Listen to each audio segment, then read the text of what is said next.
मित्रों, आप सभी का स्वागत है।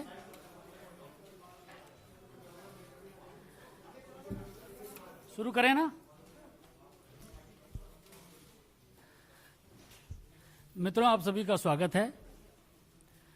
आज जतिन प्रसाद जी हमारे बीच में हैं।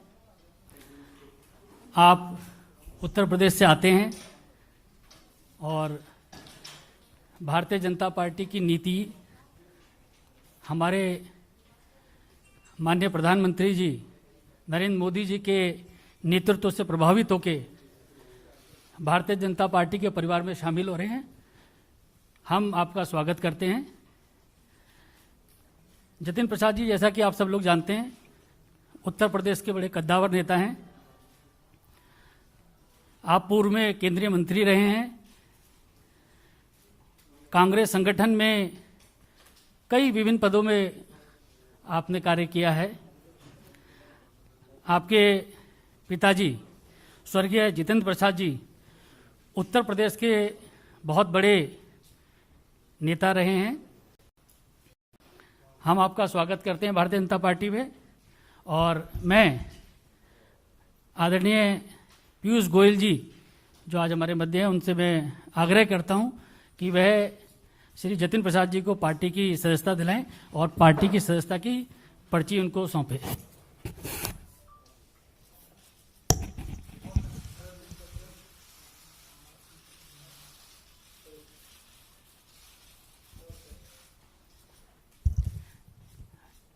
आदरणीय पीयूष गोयल जी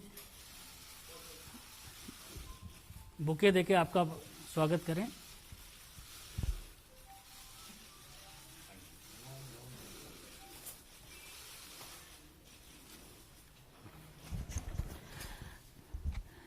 इस अवसर पर मैं केंद्रीय मंत्री आदरणीय पीयूष गोयल जी से आग्रह करूंगा कि जतिन प्रसाद जी का शब्दों के माध्यम से स्वागत करें। आदरणीय पीयूष गोयल जी। धन्यवाद अनिल जी। माननीय जतिन प्रसाद जी ने बहुत ही छोटी आयु से उत्तर प्रदेश की सेवा में अपना पूरा जीवन झोंक दिया। मुझे अभी भी याद है, शायद इनकी उम्र शायद सिर्फ 27 वर्ष की थी जब आकाशात्मक एकदम सडनली उनके पूज्य पिताजी का देहांत हुआ। और ये मुंबई में तब काम करा करते थे, बहुत अच्छी पद पर थे। दून स्कूल से पढ़ाई की, श्री राम कॉलेज से, दिल्ली के विख्यात कॉलेज से पढ़ने के बाद एमबीए करने के बाद अपने काम में लगे थे, जब बहुत छोटी उम्र में उनको परिवार को ये धक्का पड़ा। लेकिन छोटी आयु में भी उन्होंने जिस प्रकार से पूरे उत्तर प्रदेश में दौरा किया, उत्तर प्रदेश के अलग अलग जिलों में जाके अपनी प्रतिभा से, अपने काम से लोगों का दिल जीता। 2 बार पार्लियामेंट में अच्छे मतों से जीते। पहली बार शाहजहांपुर से 2004 में, और जिस प्रकार से उन्होंने पूरे उत्तर प्रदेश की राजनीति में एक बहुत प्रमुख भूमिका वर्षों वर्षों तक निभाई, वो हम सब देखा करते थे। इनके पिताजी का भी बहुत बड़ा योगदान था वर्षों वर्षों तक कांग्रेस में, और कांग्रेस पार्टी हो, कांग्रेस की सरकारें हो, उसमें बिना कोई पद के उन्होंने जिस प्रकार से सेवा करी थी देश की, वो हम सब भली भांति याद करते हैं। केंद्र सरकार में भी मेरे मित्र जितेंद्र जी अलग अलग विभागों को देख चुके हैं। मिनिस्टर के नाते काफी बड़ा अनुभव है उनका, चाहे वो इस्पात मंत्रालय हो, चाहे पेट्रोलियम एंड नेचुरल गैस हो, चाहे वो सड़क परिवहन हो या एजुकेशन मिनिस्ट्री, चारों में उन्होंने अपनी छाप छोड़ी थी। मुझे तो एक पर्सनल अनुभव भी है। मैं याद करता हूं कि जब ये पहले कांग्रेस की सरकार थी तब इन्होंने बहुत प्रयत्न करके उत्तर प्रदेश में अपने क्षेत्र में एक मीटर गेज से ब्रॉड गेज लाइन कन्वर्जन स्वीकृत तो करा पाई, लेकिन उसको गति नहीं दिलवा पाए थे कि वो जल्द से जल्द खत्म हो, जल्द से जल्द वो पूरा हो काम। मोदी जी की सरकार 2014 में आए, तब ये सांसद नहीं रहे, लेकिन उत्तर प्रदेश की जनता की सुविधाएं सुधरे, उत्तर प्रदेश में अपने क्षेत्र में काम चालू रहे, उसके लिए लगातार पीछे पड़े रहे और रेल मंत्रालय के पीछे ऐसा पड़े रहे कि उन्होंने उस प्रोजेक्ट को कंप्लीट करवाया मोदी सरकार आने के बाद। तो एक प्रकार से ऐसे युवा नेता, जमीन से जुड़े हुए नेता, लोकप्रिय नेता और जिनकी प्राथमिकता समाज सेवा रही हो, जिनको देश के प्रति प्रेम हो, ऐसे एक बहुत ही कद्दावर नेता, जैसे अनिल जी ने कहा, उत्तर प्रदेश की राजनीति में जिनका बहुत बड़ी भूमिका आगे मैं देख पा रहा हूं, ऐसे श्री जितेंद्र प्रसाद जी हम सबको आज हमारी पार्टी के साथ, प्रधानमंत्री नरेंद्र मोदी जी के नेतृत्व के साथ, श्री जेपी नड्डा जी की अध्यक्षता में भारतीय जनता पार्टी में जुड़ रहे हैं। मैं इनका तहे दिल से स्वागत करता हूं और मुझे विश्वास है कि इनके आगमन से पार्टी को भी बल मिलेगा और जितेंद्र प्रसाद जी को देश सेवा, समाज सेवा के लिए एक अच्छा मौका मिलेगा। जितेंद्र जी, आप भी कुछ कहना चाहें? बहुत बहुत धन्यवाद आदरणीय पीयूष गोयल जी, आपने जो मेरे बारे में जो वक्तव्य रखा। अनिल बलूनी जी, आपका भी धन्यवाद। सर्वप्रथम तो मैं आज के इस दिन भारतीय जनता पार्टी के राष्ट्रीय अध्यक्ष श्री जेपी नड्डा जी, देश के यशस्वी प्रधानमंत्री आदरणीय नरेंद्र मोदी जी, इस देश के कर्मयोगी गृह मंत्री आदरणीय अमित शाह जी और समस्त भारतीय जनता पार्टी नेतृत्व का मैं धन्यवाद अर्पित करता हूं कि उन्होंने आज इस भारतीय जनता पार्टी परिवार में मुझे सदस्यता और सम्मान दिया है। और ये मेरे राजनीतिक जीवन का एक नया अध्याय शुरू हो रहा है।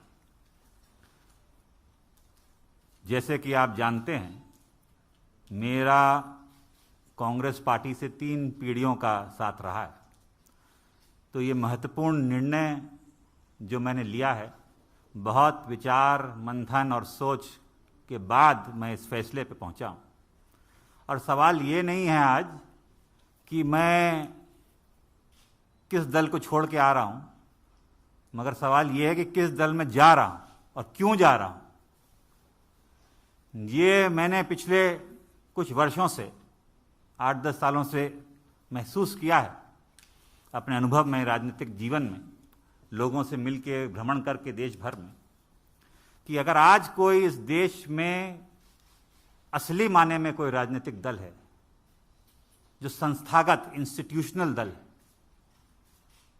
वो भारतीय जनता पार्टी है। बाकी दल तो व्यक्ति विशेष और क्षेत्र के हो गए, मगर राष्ट्रीय दल के नाम पे अगर आज भारत में कोई दल है तो वो भारतीय जनता पार्टी है। और जिस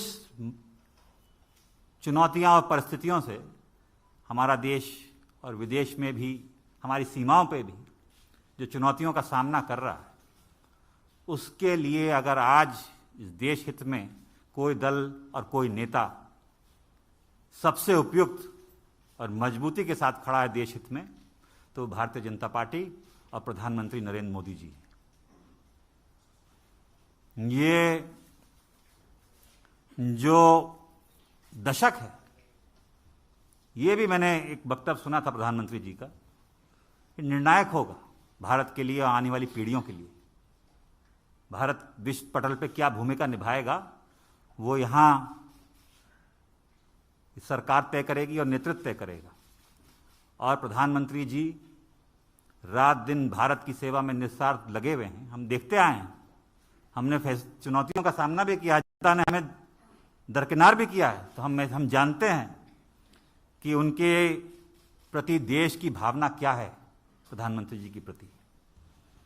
और वो जो नए भारत का निर्माण कर रहे हैं उसमें मुझे भी एक सदस्यता जो आज मैंने ग्रहण की है भारतीय जनता पार्टी की, एक योगदान छोटा सा करने का भारत के प्रति, भारत की जनता के आने वाली पीढ़ियों के प्रति करने का अवसर मिलेगा।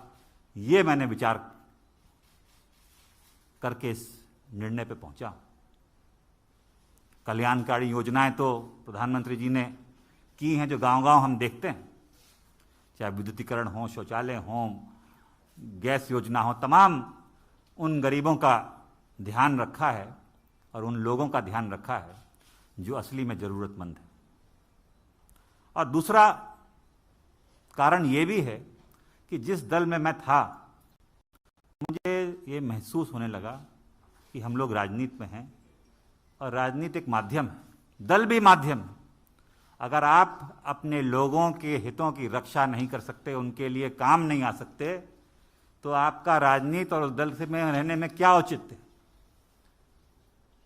तो यही मेरे मन में, और चाहे वो देश हित हो, चाहे वो प्रदेश हो, चाहे वो जिला हो, अगर आप अपने लोगों के उपयोग नहीं आ सकते, उनके सहायता के लिए आप मौजूद नहीं हो सकते और आपके इस लायक नहीं हैं कि आप अपनी जनता के हितों की रक्षा कर पाएं, तो वो मुझे महसूस होने लगा कि वो कांग्रेस पार्टी में नहीं कर पा रहा। भारतीय जनता पार्टी वो माध्यम बनेगा, वो सशक्त संगठन, देशव्यापी इतना संगठन, इतना मजबूत नेतृत्व जो आज देश को जरूरत है। मैं इस वक्त ज़्यादा बोलना नहीं चाहता, मेरा काम बोलेगा। मैं धन्यवाद देना चाहता हूं सभी मेरे उन कांग्रेसजनों का जिनका मुझे आशीर्वाद मिला और साथियों का इतने वर्ष तक। मगर अब मैं समर्पित एक, गोयल जी आप सब जानते हैं, आपका धन्यवाद दूंगा। एक कार्यकर्ता के रूप में भारतीय जनता पार्टी के मैं कार्य करूंगा और वही उद्देश्य, सबका विकास और सबका साथ, जो उद्देश्य है एक भारत और श्रेष्ठ भारत का, वो लेके एक कार्यकर्ता के रूप में मैं काम करूंगा। बहुत बहुत धन्यवाद आप सभी लोग। धन्यवाद धन्यवाद जी। एक मिनट, अभी आप इसके बाद माननीय राष्ट्रीय अध्यक्ष जी से भी मुलाकात करेंगे, और क्योंकि कोविड गाइडलाइंस है, सब लोग पालन कीजिए। ये टिक टैक थोड़ी देर बाद में एक एक करके सबको देंगे, कृपया अनुशासन बनाए रखें।